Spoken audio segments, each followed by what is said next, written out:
Seorang pemuda di Trenggalek, Jawa Timur tega membunuh ayah kandungnya sendiri. Kasus pembunuhan ini dipicu cekcok antara anak dan ayahnya karena masakan menu sahur yang dimasak ibunya terlalu asin.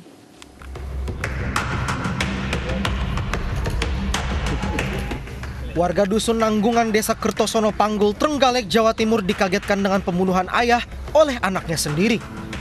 Korban bernama Wahib berusia 52 tahun meninggal dunia setelah dianiaya anaknya Vera Setiadi dengan senjata tajam. Peristiwa bermula jam 3 pagi saat pelaku marah-marah kepada ibunya karena masakannya terlalu asin. Pemuda 27 tahun ini bahkan menuding ibunya akan meracuninya. Korban pun membela istrinya dan terjadi cekcok. Pelaku yang masih emosi menunggu korban di luar rumah. Begitu korban keluar rumah, pelaku langsung menganiayanya.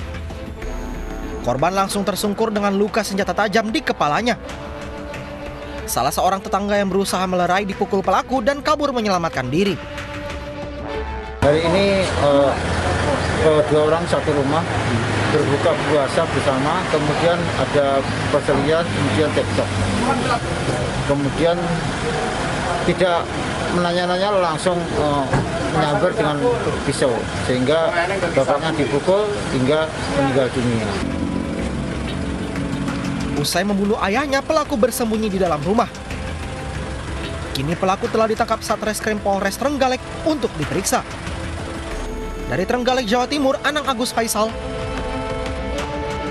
Ya, dan pemirsa, untuk informasi terkait kasus anak membunuh ayah tersebut sudah ada Kasatreskrim Polres Trenggalek AKP Tatar Hernawan melalui sambungan Zoom.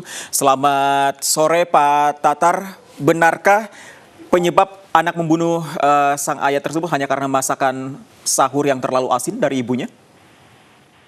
Selamat sore, Mas. Ya, memang di sini bisa kami jelaskan.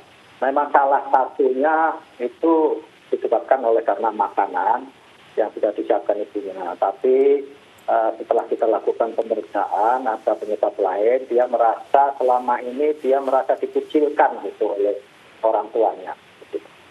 Dikucilkan oleh ayahnya atau ibunya atau keduanya, Pak Tatar? Dikucilkan oleh ayahnya. Penyebabnya? Menurut keterangan daripada tersangka, selama ini dia merasa selalu dikucilkan, disendirikan, dibedakan dengan saudara-saudaranya. Jadi seperti itu. Oke, berarti pembunuhan ini adalah akumulasi dari kemarahan pelaku kepada ayahnya? Diduga seperti itu karena tersangka mengatakan bahwa dia dendam kepada ayahnya atas perlakuan ayahnya selama ini yang memperlakukan dengan tidak adil kepada tersangka. Tapi selalu ada terjadi pertengkaran, Pak Tatar, sebelum pembunuhan terjadi? Memang sebelum berdasarkan keterangan saksi, itu sebelumnya memang pernah terjadi pertengkaran antara ayah ini dengan anaknya, bahkan dengan saudaranya juga, dengan kakaknya. Oke, kalau kronologis selengkapnya seperti apa, Pak? Karena ada informasi bahwa pembunuhan tersebut terjadi pada waktu sahur. Bisa Anda ceritakan kronologisnya, Pak Tatar? Jadi kronologis yang sebenarnya itu diawali sekitar jam 3 pagi. Jam 3 pagi itu sudah ada cekcok antara ayah dengan si anak ini.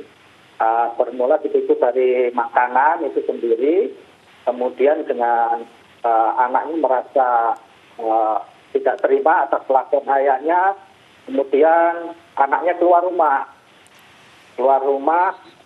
mungkin diduga mengambil pisau itu, kemudian sampai jam 5 pagi setelah kembali dari keluar rumah itu, kemudian di situ terjadi cekcok lagi. Kemudian dilakukan pemukulan oleh anaknya, itu melakukan pemukulan terhadap bapaknya ini. Oke. Setelah itu setelah dipukul, bapaknya keluar rumah, lari, dikejar oleh anak ini, kemudian dibacok itu dengan menggunakan api. Pada saat dibacok oleh pelaku, tidak ada tetangga atau keluarga yang menolong? Ada saksi yang mengetahui peristiwa itu karena saksi pada waktu itu sempat ikut melerai daripada sebuah percekcokan antara anak dan bapak itu. Pak Tatar, baik. Pak Tatar, kondisi psikologis dari pelaku apakah sudah diperiksa? Saat ini pelaku sedang dilakukan pemeriksaan oleh kita periksakan di rumah sakit oleh dokter jiwa ya. Di situ saat ini pelaku sedang dalam proses observasi penanganan yang dilakukan oleh dokter jiwa. Ada kemungkinan pelaku ini mengalami gangguan jiwa, Pak Tatar? Pelaku dari catatan keterangan saksi itu memang pelaku ini sebelumnya mengalami gangguan jiwa. Oke, pelaku mengalami gangguan jiwa. Baik, terima kasih informasinya Pak Tatar. Selamat sore.